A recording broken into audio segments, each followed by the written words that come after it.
La santé n'a pas de prix, la santé n'a pas de prix, c'est pour cela que nous vous recommandons l'eau potable Achille Aqua. Déjà à Kinshasa, tous les 24 communes, Achille Aqua, l'eau potable est là. Les abonnés de la chaîne YouTube Xile Botelwa, nous vous recommandons l'eau potable Maya Peto, Maya Kimia, Maya Bangelou. Senga Achille Aqua, partout où vous êtes, le numéro est là. Écrivez-nous, appelez-nous, contactez-nous. Nous sommes là et la livraison à domicile, ça s'est fait avec beaucoup de sécurité. Achille Aqua, Maya Kimia, Yapeto.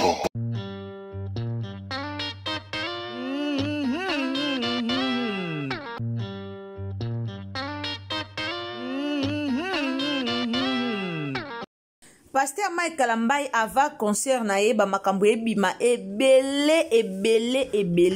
Alors toye ba te ba makambo nyonso so bima eza po ba déstabiliser ka concert na ye eza po Pasteur Mike Kalambai concert eleka bien te to ndenge nini bande ko peuple congolais toye ba raté soki tozanga na biso na ba problème niso to lingana kate na ebite. Moïse Mbi abetaki concert awa mutu nyonso azalaki kimia ata likambo moko te bimaki na réseaux sociaux toyoka o likambo ebimi o problème boye o eke boye o ezongi boye ata likambo moko te bimaki. Mais si bitimaka boye tolali tolamuki Pasteur Mike Kalambai tozomona ye ndenge azotambola na ye azokenda ke koto mais bolinga bobimisa likambo mpona concert na ye mpona ka bo déstabiliser eza vraiment kitoko mingi te. Alors mbote bandeko bolanda Xile Botelwa TV mbote na bino nyonso esika bozali boza vraiment belé o bolingara biso o pe biso to lingara mingi kandi na lobanga na bino na système moka bien so ezambala no liboso koti na Xile Botelwa TV ndeko nanga o s'abonner donc abonnez-vous, commentez, likez, partagez. Le temps que vous partagez, que vous avez partagé na Facebook, partagez na WhatsApp, partagez pe na Messenger, tia lien na stati e ko salonini ya. So ko tia lien na stati e ko salonini. Donc tia pe lien na stati, nzamba lola ako pambola yo. Wana to pesi mbote na papa na biso Putu Mashalaba balobi gare centrale tombe papa Putu Mashalaba mutakangi pe na gare centrale na Wembe ki kande balobaka Wembe ki c'est Paris. To mona déjà papa na biso Putu Mashalaba. Alors na pesi mbote na Linda Bukulu ya balinda ba gros bisous esiko zali Linda Bukulu ya balinda na moni Madeleine Keita na moni Gracia Mpoi na moni mama na biso Yvonne tanto loba mama Yvonne tota la directement princesse Allegria. Alors bandeko nanga nzamba lola abomba bino ba o bolandaka Xile Botelwa TV nzambe a pambola bino.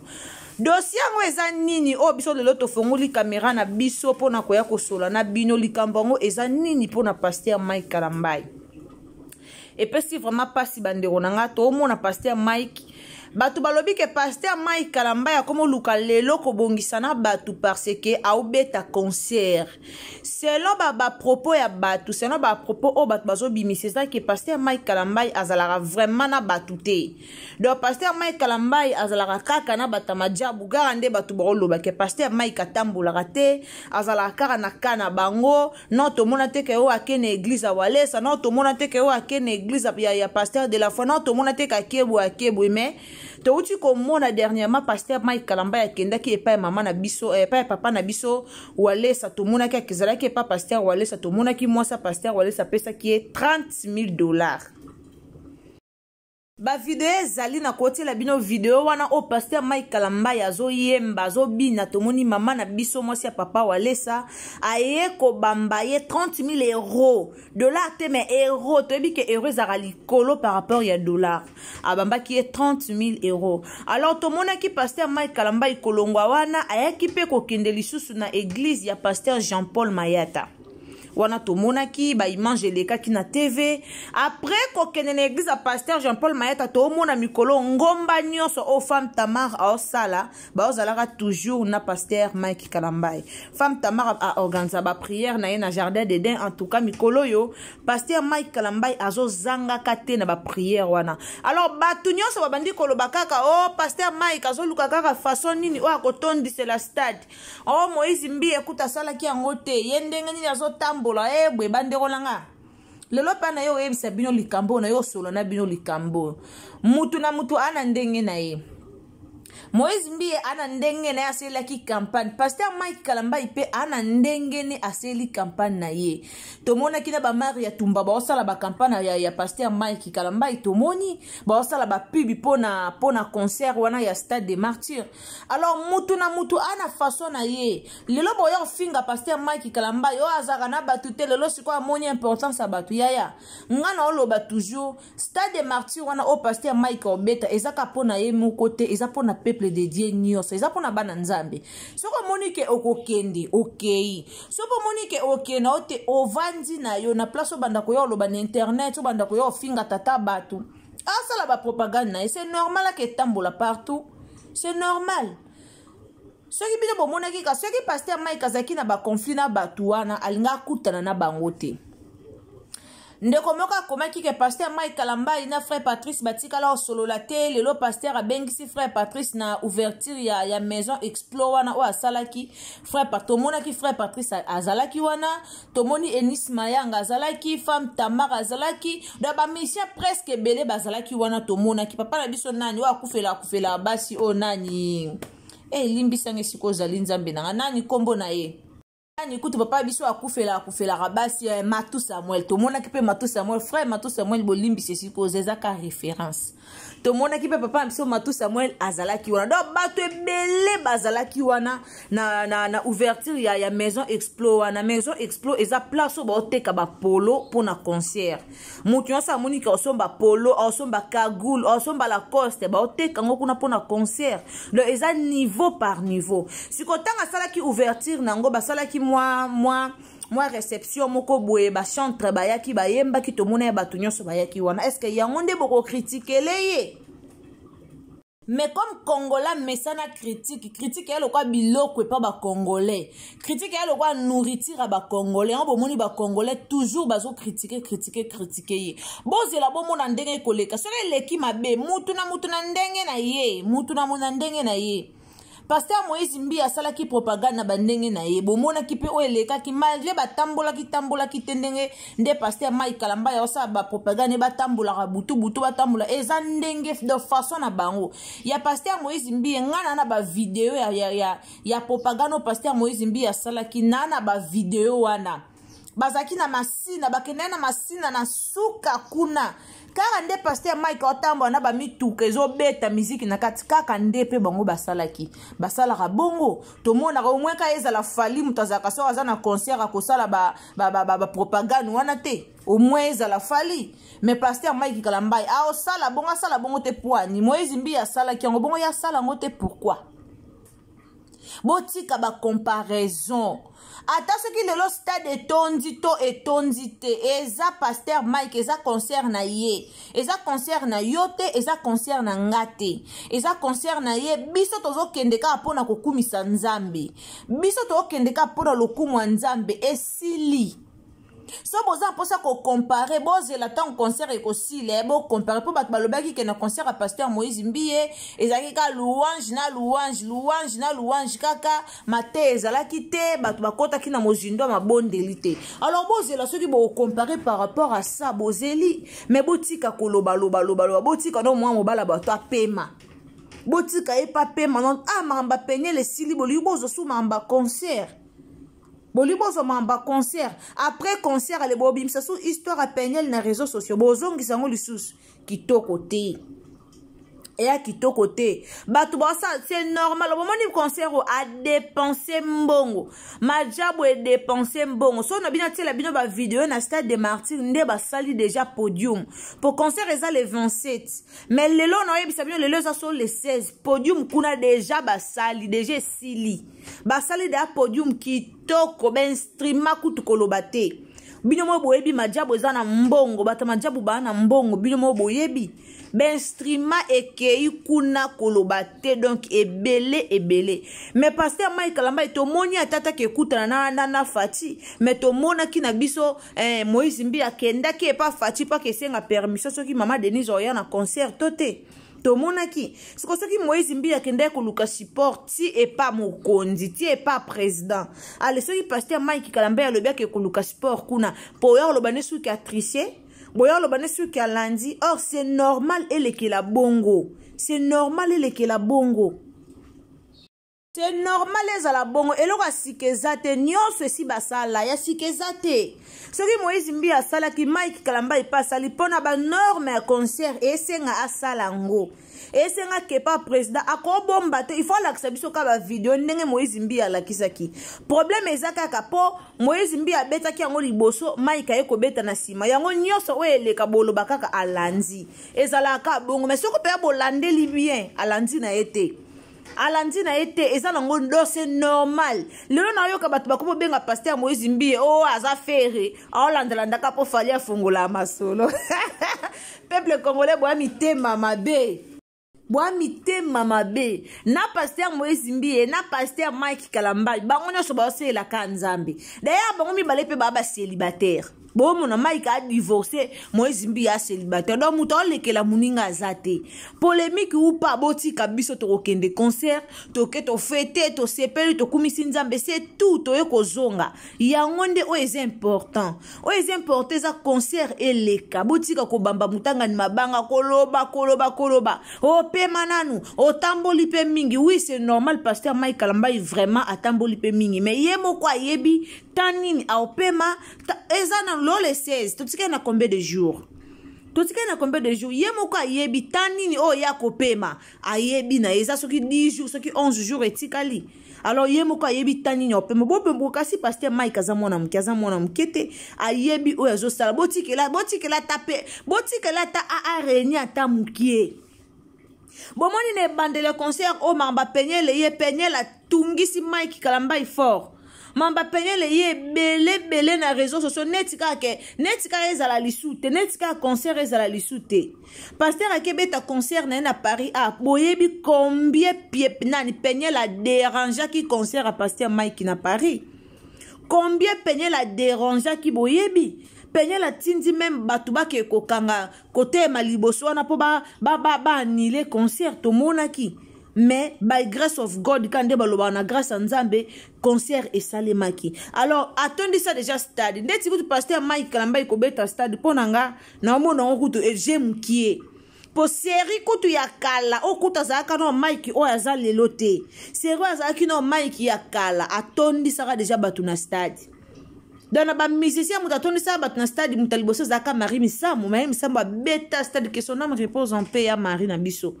a beta stade plein après to yo mona Mike Kalamba ya beti plein aleboka Mike Kalamba ya kala kudi ya bonganga na Nzambe bonganga atondisa ki bongo na série ko ya bisengwa lola atondisa pe kaka atondisa pe ka nyonso zaka lokumu Nzambe eza akota Moïse eza akota Mike zaka ndeng moko do ba polémique wana ezo servi bango ne lokote ba polémique na biso na e servi bango ne lokote biso tozana poto sambela pona bango to soutenir bango ba mata majabu obine bokomisela Mike Kalamba lokwa ya liaka mbonga majabu lokwa sokini eza musala asinyaki contrat kuna asala kakuna eza ndenge mona bato bolandanga mutu moko aza asalaka na OCC mutu moko aza asalaka na restaurant mutu moko aza asalaka na hôpital eza ndenge moko na nde pasteur Mike Kalamba asalaka na majabu eza ndenge moko majabu eza place na ye aosala bana onanga na mekano ko éclaircir bino muke ena ndeko moko atalaki video nanga oyo eleka on émission opona tiango dana be émission moso ki mibale to misato ndeko na lobi nanga bino peso bo sala be émission bo vendre sika moko oza komi bongisa yaya omoni video ko kasate ke na video mobimba banda na bandiliti na suka ngana bandeka komi bongisa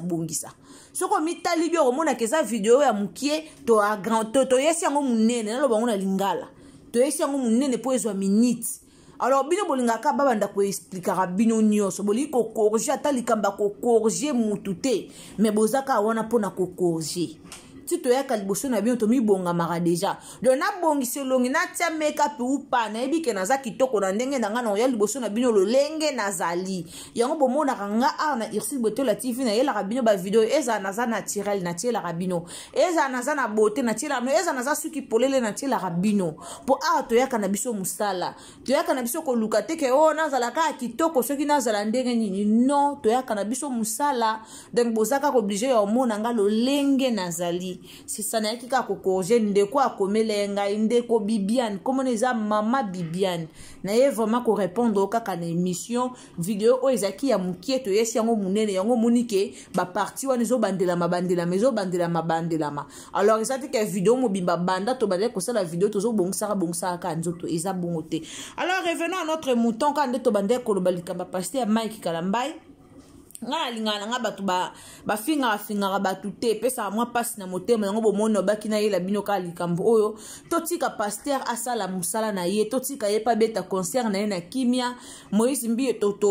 to bamba ki mabanga te to beta ki minduki te. Alors totika pe pasteur Mike Kalambai asala makamna ndenge na ye soka zoke kosenga bambongo eza nango mabete metanga kenda ke pa pasteur Walesa to mona ke sika senga mbongo te mikolo bino ngo bomona na église ya pasteur Walesa wala na la ngo pesu émission a bino mo bomona na église ya pasteur Walesa mikolo ezakaka mbongo na mbongo ekezongi siko mutu akei azo yemba azo bina na babambi 30,000 euros asani azongisa to aboya te me yango te la kisike aoke kosenga mbongo atakuta peka kesenga mbongo eza biso te.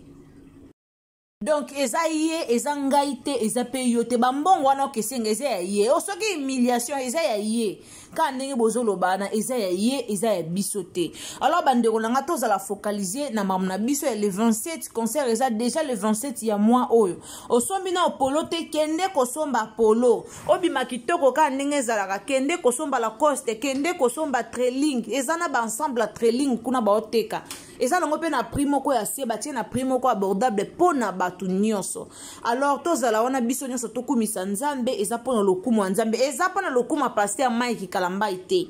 eza pona lokumu teke o ya majabu nini no eza pona lokumu ya pasteur Mike Kalambai. Alors tozala wana to soutenir ye e ozala malamu mingi e noto ya kana ba makamo ezanga tina na internet ba conflit moko inutile ba mamo ya mabe eza vraiment malamu te muto aza pena chrétien banga nzambe o yana ba polémique yana teke o Moïse Mbiya leki o bongo yo mukoni ba oloba yo leki bato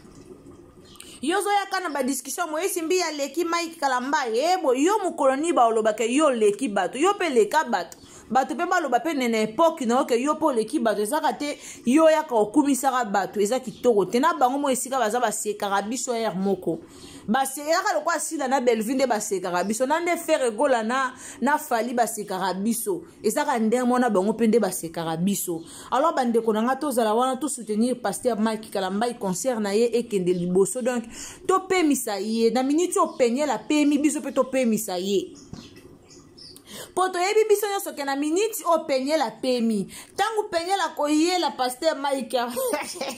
bomona bino moko ke aosila na kimia opema te. Alors na minute okompenye la pemi biso pe to pemisa pasteur Mike boti koya na ba makambo na bino wana ya kitoko te e osala mabe et au sala vraiment malamu te za kitoko te to pesa e chance concert na eleka malamu. Alors merci na bino bolanda irse boto la TV boze belendero nanga soko telinga commentaire bien soko partager lenga vidéo nzamba lolo pambola donc partager vidéo quand na ipsara bino to partager partout na Facebook ba partager bien na mona autant bo partager ça la nga bien. Alors bo partager nzamba lola ako pambola bien de soko lingara vraiment irse boto la TV mais quand partager vidéo na biso nzamba lola ako pambola bino wana ngana bino tokutani à la prochaine occasion. Donc kobosa na te aimer vidéo soko za mutasika tango s'abonner kobosa na te cliquer cloche de notification pour omona ba analyse nyonso oyo ekoleka awa. Rendez-vous le 27. Donc le 27 mutunya so azala so ino osombi billet nde onanga luka déjà moyen osomba billet na yo pour le 27 et ozala nde matata. Ozala vraiment matata. Donc rendez-vous le 27. Bisous. Bye. La santé n'a pas de prix, la santé n'a pas de prix, c'est pour cela nous vous recommandons l'eau potable Achille Aqua. Déjà à Kinshasa, tout le 24 communes, Achille Aqua, l'eau potable est là. Les abonnés de la chaîne YouTube Xile Boteloa, nous vous recommandons l'eau potable Maya Peto, Maya Kimia, Maya Bangelou. Senga Achille Aqua, partout où vous êtes, le numéro est là. Écrivez-nous, appelez-nous, contactez-nous. Nous sommes là et la livraison à domicile, ça s'est fait avec beaucoup de sécurité. Achille Aqua, Maya Kimia. ya peto.